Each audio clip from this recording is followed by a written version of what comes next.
এই সময়ে আজকেও যখন দফায় দফায় বৈঠক হয়েছে আনসার সদস্যদের, সিনিয়র সদস্যদের সঙ্গে স্বরাষ্ট্র উপদেষ্টাদের এবং এই মন্ত্রণালয়ের এই অন্তর্বর্তী সরকারের 3 উপদেষ্টার বৈঠক হয়েছে।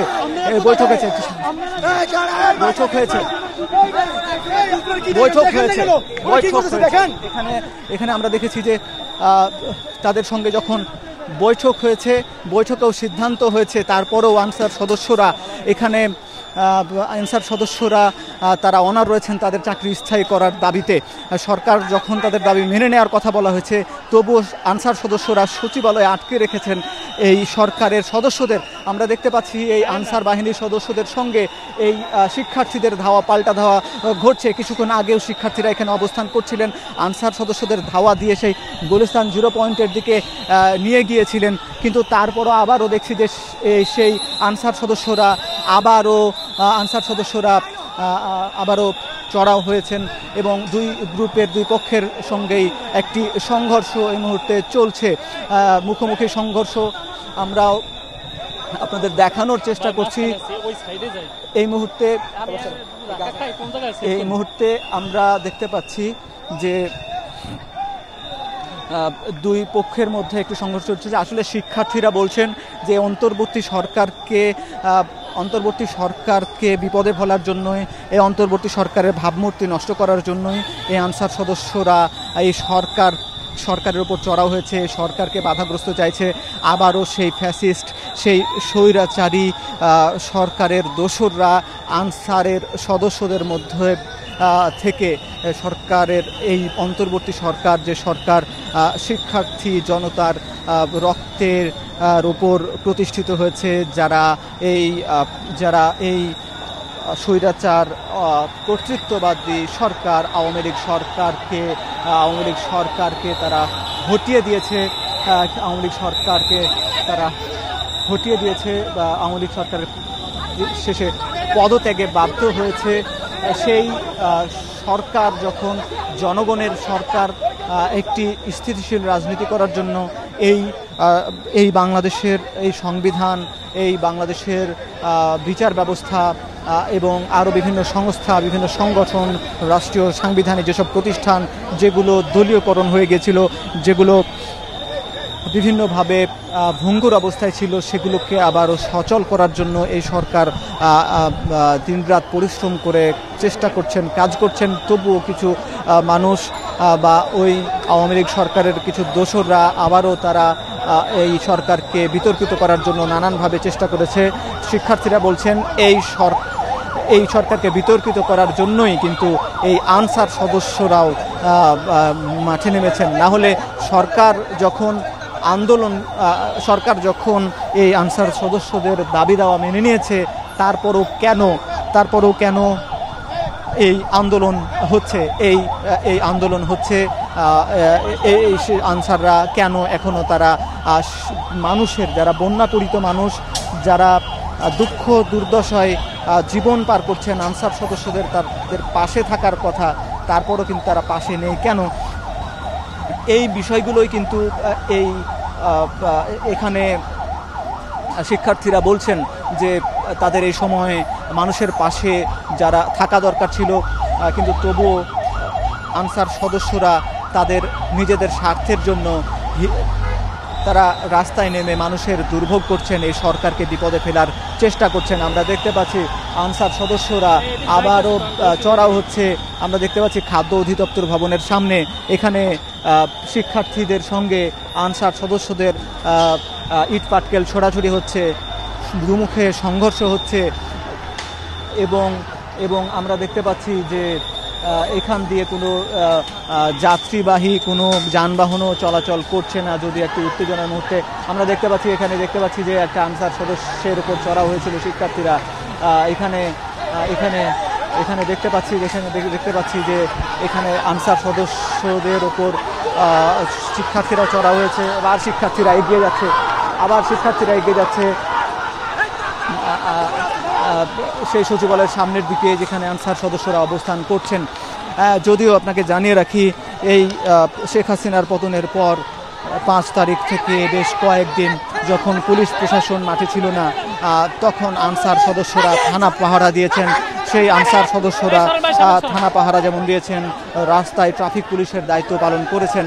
ঠিক এই সময়ে যখন অন্তর্বর্তীকালীন সরকার যখন এই দেশটিকে সংস্কার করার চেষ্টা করছেন, গুছিয়ে নেওয়ার চেষ্টা করছেন, ঠিক তখন এই আনসার সদস্যরা তারা কেন হঠাৎ করে আবার এই সরকারের তাদের দাবি দাওয়া পূরণ করার জন্য, তার দাবি দাওয়া আদায়ের জন্য আবার কেন হঠাৎ করে রাস্তায় নেমেছেন। আমরা দেখতে পাচ্ছি যে মুখোমুখি সংঘর্ষ হচ্ছে, ইট পাটকেল ছোটাছুটি হচ্ছে। আমরা এক পাশে দাঁড়িয়ে থাকার চেষ্টা করছি। এখানে দেখতে পাচ্ছি যে আনসার সদস্যরাও ইট পাটকেল ছুটছেন, শিক্ষার্থীরাও ইট পাটকেল ছুটছেন। এরকম প্রায় 20 মিনিট ধরে এরকম সংঘর্ষ, ধাওয়া পাল্টা ধাওয়া ঘটছে। এখানে আমরা জানিয়ে রাখি যে সচিবালয়ের ভিতরে সচিবালয়ের ভিতরে কর্মকর্তারা এবং অন্তর্বর্তীকালীন সরকারের উপদেষ্টারা অবস্থান করছেন এবং এই সমস্যা সমাধানের জন্য একের পর এক বৈঠকও করেছেন, কিন্তু তাদেরকে অবরুদ্ধ করে রাখা হয়েছে।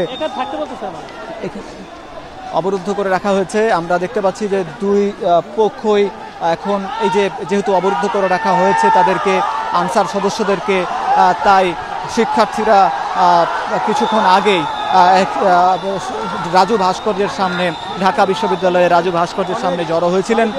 সেখানে মূলত হাসনাত সার্জিস তারা স্ট্যাটাস দিয়েছিলেন যে তাদেরকে অবরুদ্ধ করে রাখা হয়েছে, এই সরকারের অবরুদ্ধ করে রাখা হয়েছে। আর তখনই এই শিক্ষার্থীরা চড়াও হয়েছেন। ঢাকা বিশ্ববিদ্যালয়ের শিক্ষার্থীরা, ঢাকা বিশ্ববিদ্যালয়ের আশেপাশে যারা অবস্থান করছিলেন তারা সবাই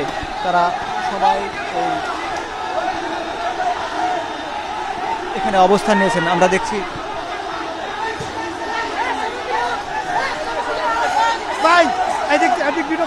পুলিশ ওই জায়গায় বসে রয়েছে। আজকে যদি আমাদের একটা ভাই মরে, আমরা পুলিশদেরকে ক্ষমা করবো না। আমাদের ভাইদেরকে মারা হচ্ছে। আমরা দেখতে পাচ্ছি এখানে মুখোমুখি সংঘর্ষ হচ্ছে। আমরা দেখতে পাচ্ছি আনসার সদস্যরা সচিবালয়ের সামনের ফটকের সামনে অবস্থান করছেন, আর আরেক দিকে বিপরীত পাশে শিক্ষার্থীরা, হাজার হাজার শিক্ষার্থী অবস্থান নিয়েছেন এবং একটু পরপর সংঘর্ষ হচ্ছে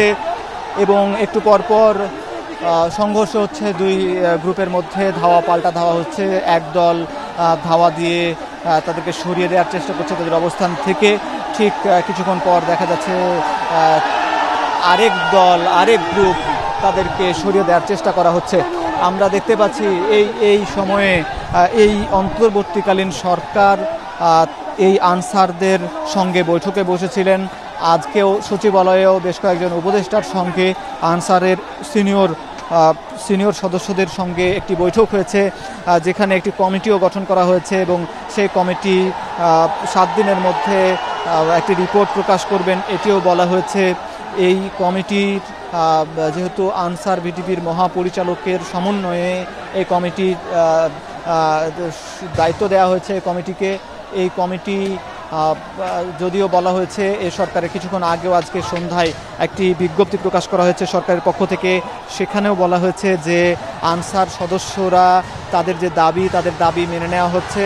অর্থাৎ আনসার সদস্যরা যে 6 মাস ধরে বসে থাকেন কখনো কখনো, অর্থাৎ আনসার সদস্যদের নিয়োগ হয় 3 বছর ভিত্তিতে, যারা দৈনিক ভিত্তিতে বেতন পান 540 টাকা দরে, 40 টাকা হারে, এবং একই সঙ্গে তারা রেশন পান।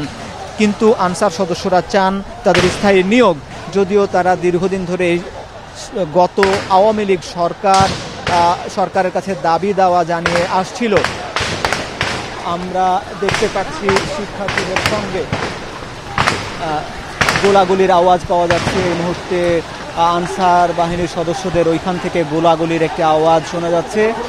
শিক্ষার্থীরা যারা অবস্থান করছিলেন, এগিয়ে যাচ্ছিলেন, বিক্ষোভ করছিলেন এই আনসারদের বিরুদ্ধে, তারা যেন এখানে অবস্থান না করেন এটি বলা হচ্ছিল। শিক্ষার্থীরা এজন্য কিছুক্ষণ আগে শিক্ষার্থীরা এখানে অবস্থান নিয়েছিলেন, কিন্তু আমরা দেখলাম মাত্র যে গোলাগুলির একটি আওয়াজ পাওয়া গিয়েছে। এখানে আনসার সদস্যরা তাদের ওখান থেকে মনে করা হচ্ছে, শিক্ষার্থীরা বলছেন যে ওখান থেকেই গোলাগুলির আওয়াজ পেয়েছেন এবং তারপর শিক্ষার্থীরা আবারও তারা পিছনের দিকে ফেরত আসেন। আমরা দেখতে পাচ্ছি শিক্ষার্থীরা